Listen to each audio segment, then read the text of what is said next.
गुरु प्यारी साध संगत जी, आप सभी को प्यार भरी राधा स्वामी जी। साध संगत जी, आज की जो साखी है, जो मालिक की भक्ति में लगा होता है वह मालिक उसे किसी चीज की कमी नहीं आने देता। मालिक के भक्त जो उस पर विश्वास रखते हैं, उसके हुक्म में रहते हैं, उसकी बंदगी करते हैं, मालिक उनके साथ क्या क्या खेल करता है, आइए जानते हैं आज की साखी में। एक परिवार में एक पिता के 4 पुत्र थे। किराना का कारोबार था। उनके माता पिता पूरे हो चुके थे। शादीशुदा तो चारों ही थे, लेकिन तीनों छोटे भाई तो दिन रात कारोबार करते रहते थे। लेकिन बड़ा ऐश परस्त कोई कारोबार नहीं करता था। खर्च भी दूसरों से ज्यादा करता था। इसलिए छोटे दुखी हो जाते थे। सोचते थे इसको चौथा हिस्सा बांटकर अलग कर देते हैं। आप ही अपनी जरूरतों के लिए करेगा, करेगा ना करेगा तो भूखा ही मरेगा। जब भूखा मरेगा तो आपने आप ही करेगा। कभी गीता की पोथी आगे रख लेता है, कभी मंदिर जाकर बैठा ही रहता है, तो सारा कारोबार हम ही करते रहते हैं, खपते रहते हैं। इस तरह सोचते थे। उन्होंने अपने उस भाई को चौथा हिस्सा देकर अलग कर दिया। उसका कारोबार, धंधा, वहीं की गीता पढ़नी, मंदिर जाना, कथा सुननी, धीरे धीरे घर की सारी पूंजी समाप्त हो रही थी। आप ही ससुराल वालों ने बेचारी बेटी को एक भैंस जो दी हुई थी वो भी बेच दी। टूम, छल्ले सब बेच दिए। पल्ले कुछ भी नहीं रहा। घरवाली ने कहा कि पति जी, कुछ कारोबार भी कर लिया करो, अब तो हम रोटी से भी आतुर हो रहे हैं। तो उसने कहा कि बोलिए, रब पर विश्वास कर, वो आप ही देगा। इसी तरह कुछ समय और व्यतीत हो गया तो पत्नी ने कहा कि अब मैंने कहाँ से पकाना है, जो आप खाना है वही बच्चों को भी खवाना है। तो यह कहकर कि बलिए, रब ऊपर विश्वास कर, वो आप ही देगा, यह कहकर घर से बाहर जंगल को निकल गया। पानी की भाल करता हुआ एक छपड़ी पर पहुंच गया। पानी दूर था, हाथ नहीं पहुंचा। बैठकर कीचड़ की दूसरी तरफ करने लगा। गया तो क्या देखता है कि एक मटकी माया के साथ भरी हुई है। उसने झट से उस के ऊपर मिट्टी डाल दी कि मैं रात को लेकर जाऊंगा, कि अभी सुबह का वक्त है, सभी को पता चल जाएगा, फिर सभी नगर में चर्चा होगी, इसलिए घर आ गया।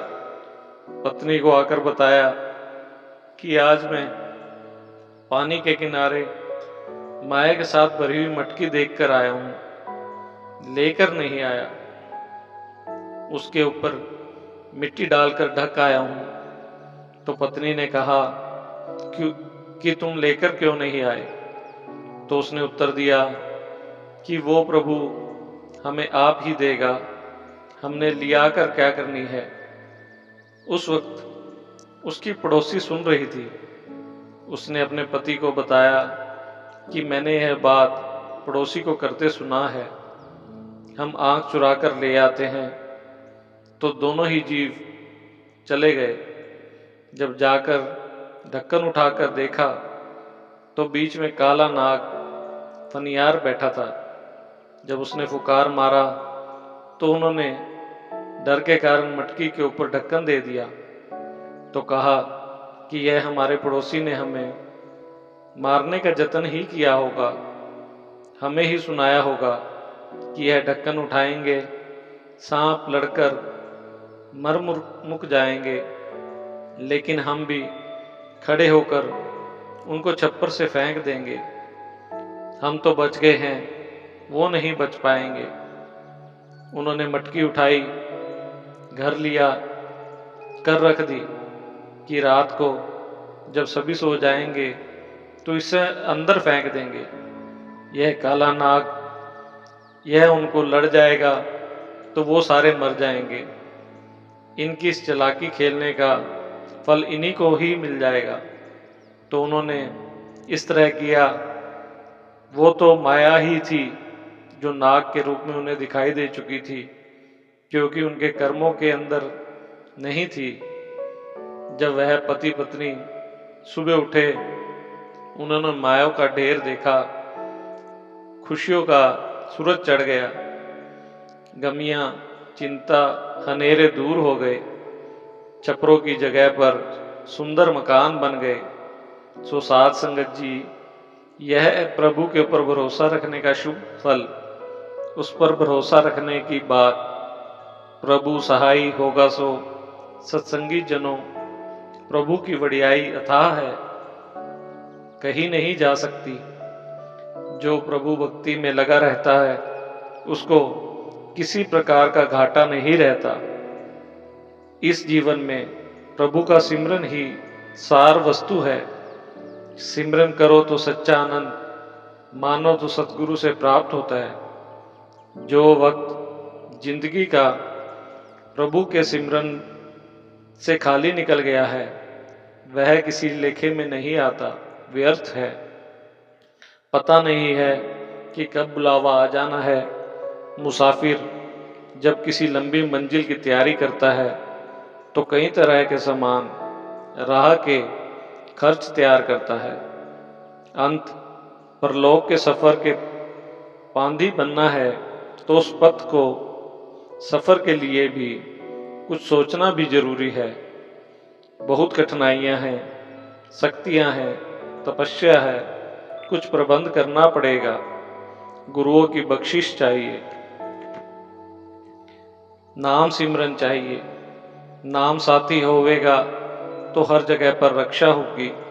यमदूतों से बचना है, तपशों से बचना है, अग्नि कुंड से बचना है, नरक की काई से बचकर निकलना है, खंडे की तीखी तार जैसी वाट से गुजरना है, दूतों से बचना है। बहुत कठिनाइयां हैं, गिनकर बताई नहीं जा सकती। हर सख्ताई पर नाम ने ही रक्षा करनी है। नाम ही साथी बनेगा, नहीं तो जमा के हाथ बड़े सख्त और मजबूत हैं। जिन हाथों में इसने आना है, चित्त की आशा को मिटाना है। चित्त की आशा एक देवड़ी है, जो इस अंदर बच जाता है आजाद नहीं हो सकता। चित्त ही संसारी भोगा की आशा रखता है, जो आज तक पूरी नहीं हो रही है। एक आशा चित्त में करोगे तो उसमें से ही सैकड़े आशा और बढ़ जाएगी। इसलिए जेकर सुख चाहते हो तो आशा का त्याग करके प्रभु का सिमरन करना चाहिए। यह जितनी भी इच्छा है सभी दुख रूप है। सो साध संगत जी, अपने मन से इच्छा, चाह, लोभ का त्याग करो। जब तक इनका त्याग नहीं होवेगा तब तक मन एकाग्र नहीं होवेगा। रावण के पास क्या नहीं था? सोने की लंका थी, 1 लाख पुत्र थे, 1.25 लाख नाती पोतरा थे, भाई सुग्रीव थे, सोने का तख्त था, सोने का छत्र सिर के ऊपर झूल रहा था, 5000 आदूतरी जैसी सुंदर मनमोहनियां स्त्रियां थी। किसी पदार्थ की कोई कमी नहीं थी। इंद्र देवता राजा और अग्नि देवता, पवन देवता नौकरों जैसे सेवादार थे। पर एक सीता की चाह पैदा हुई तो सब कुछ तबाह कर लिया। कोई पीछे उसका दीवा जलाने वाला नहीं रहा। भविष्य वही रावण के हाथों से दुखी हुआ राम जी की शरण में आ गया, क्योंकि वह भक्ति भाव वाला अद्वैत ईश्वर भाव से रहित था। सो साध संगत जी रहित होना पड़ता है। सो हे सत्संगी जनों, अपने मन को निर्वैर करो। जब तक यह मन दोषणों से रहित नहीं होता तब तक मन स्थिर नहीं हो सकता। इस मन को बहुत विकार दबाए रखते हैं, कोई पेशे नहीं जाने देते, सोच समझ अकल मसराना करी रखते हैं, प्रभु की तरफ ध्यान नहीं लगने देते, जबकि इनका त्याग ही मन की स्थिरता और एकाग्रता है। मन को काबू में करने के लिए मन का सुधार ही करना पड़ता है। जिस तरह कल का रोज चला गया है, आज का आ गया है, आज का भी चला जाएगा, आगे और तैयार खड़ा है। अंत समय नजदीक आ रहा है, परमात्मा को प्राप्त करने का तू वक्त सोच। यही है जो बीतता जा रहा है, जब बीत गया मुड़ हाथ नहीं आएगा।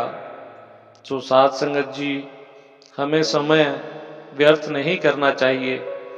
सेवा और सिमरन करके अपना जीवन सफल करना चाहिए। साध संगत जी, यह है उस प्रभु पर भरोसा रखने का फल। जो प्रभु पर भरोसा कर लेता है उसके सारे कार्य सफल होते रहते हैं। साध संगत जी, इसी के साथ हम आपसे इजाज़त लेते हैं। आगे मिलेंगे एक नई साखी के साथ। अगर आपको ये साखी अच्छी लगी हो तो इसे और संगत के साथ शेयर जरूर कीजिए। राधा स्वामी जी।